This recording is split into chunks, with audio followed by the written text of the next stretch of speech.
வணக்கம். இன்னைக்கு பிப்ரவரி 12th பௌர்ணமி அமாவாசை இதெல்லாம் ரொம்ப விசேஷமான நாட்கள் நம்மளோட இன்னர் ஒர்க் பண்ணுறதுக்கு. ஸோ இன்னைக்கு நான் என்னெல்லாம் பண்ணலாம் அப்படின்னு சில விஷயங்கள் சொல்கிறேன்.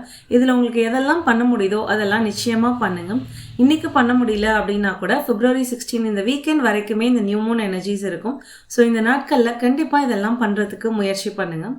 முதல் விஷயம், இன்னைக்கு பௌர்ணமி அப்படின்றதுனால அந்த நிலா வெளிச்சத்தில் நிலாவை உங்களால் கிளியராக பார்க்க முடிகிற மாதிரி ஒரு இடத்துல ஒரு 5 நிமிஷமாவது நிலா வெளிச்சத்தில் நீங்கள் ஸ்பெண்ட் பண்ணுங்கள். மொட்டை மாடியோ பால்கனியோ எதுவாக வேணால் இருக்கலாம். உங்கள் கன்வீனியன்ஸுக்கு ஏற்ற மாதிரி நீங்கள் நிலாவை கிளியராக பார்க்க முடிகிற மாதிரி நிலா வெளிச்சம் உங்கள் மேலே படக்கூடிய மாதிரியான ஒரு இடத்துல இருந்து அந்த மூன் எனர்ஜிஸை அப்சர்வ் பண்ணுங்கள். அந்த நிலாவை பாருங்கள், அந்த எனர்ஜிஸை கிரகிச்சிக்க முயற்சி பண்ணுங்கள். ரெண்டாவது விஷயம், இன்னைக்கு செல்ஃப் ரெஃப்ளெக்ஷனுக்கு ரொம்ப ரொம்ப சிறந்த ஒரு நாள். உங்கள் லைஃப்பில் என்ன போயிட்டுருக்கு, உங்களுக்கு எதாவது பிரச்சனைகள் இருக்கா, அது ஏன் அந்த பிரச்சனைகள் இருக்குது, அது சரி பண்ண நீங்கள் என்ன பண்ணலாம், எந்தெந்த விஷயங்கள்லாம் ரொம்ப நல்லா போயிட்டுருக்கு. ஸோ இந்த மாதிரி அது உங்கள் ஹெல்த்தாக இருக்கட்டும், கரியராக இருக்கட்டும், ஃபினான்சஸ், இந்த மாதிரி எல்லா சம்மந்தமான ஏரியாஸ்லேயும் உங்கள் லைஃப் எப்படி இருக்குது, உங்களோட எமோஷன்ஸ் எப்படி இருக்குது, ஆஸ் அ பர்சனாக நீங்கள் எப்படி இருக்கீங்க, இது எல்லாத்தையுமே ஜேர்னல் பண்ணுங்கள். இது பண்ணுறப்போ உங்களுக்கு பயங்கரமான ஒரு கிளாரிட்டி கிடைக்கும், எஸ்பெஷலி இன்றைக்கி பண்ணுறப்போ. அண்ட் மூணாவது விஷயம் என்ன அப்படின்னா, மூன் வாட்டர். நீங்கள் நிலா வெளிச்சம் படுற மாதிரியான ஒரு இடத்துல ஒரு டம்ளர் தண்ணி வச்சுடுங்க.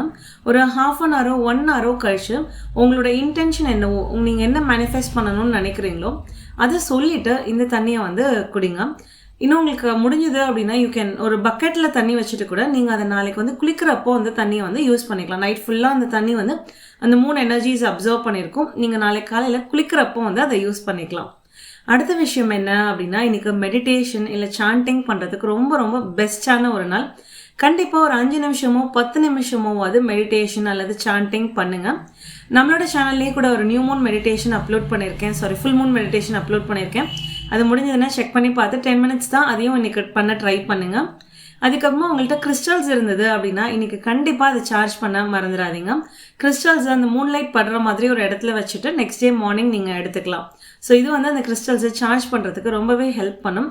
அது இல்லாமல் முக்கியமாக இந்த நியூ மூன் சிம்மராசியில் வர்றதுனால நீங்கள் ஏதாவது ஒரு விஷயம் பண்ணணும்னு நினச்சி பண்ணலாமா வேண்டாமா அப்படின்னு யோசனையில் இருக்கக்கூடிய விஷயங்களுக்கான முதல் ஸ்டெப்பை இன்னைக்கு எடுத்து வைக்கிறதுக்கு ரொம்ப ரொம்ப நல்ல நாள். ஏன்னா இது கரேஜ், இன்ஸ்பிரேஷன், பேஷன் கூட சம்மந்தப்பட்ட ஒரு ஃபுல் மூன்.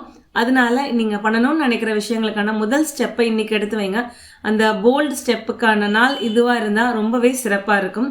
ஸோ இதில் உங்களுக்கு எதெல்லாம் முடியுதோ அதெல்லாம் ட்ரை பண்ணுங்கள். முக்கியமாக உங்களுக்கு ஏதாவது ஃபுட்டு டொனேட் பண்ண முடிஞ்சது அப்படின்னா அதையும் நிச்சயமாக பண்ணுங்கள். மக்களுக்கு பண்ண முடியல அப்படின்னா கூட நாய்க்கோ காகத்துக்கோ இன்னைக்கு உணவு வைங்க. தேங்க்யூ.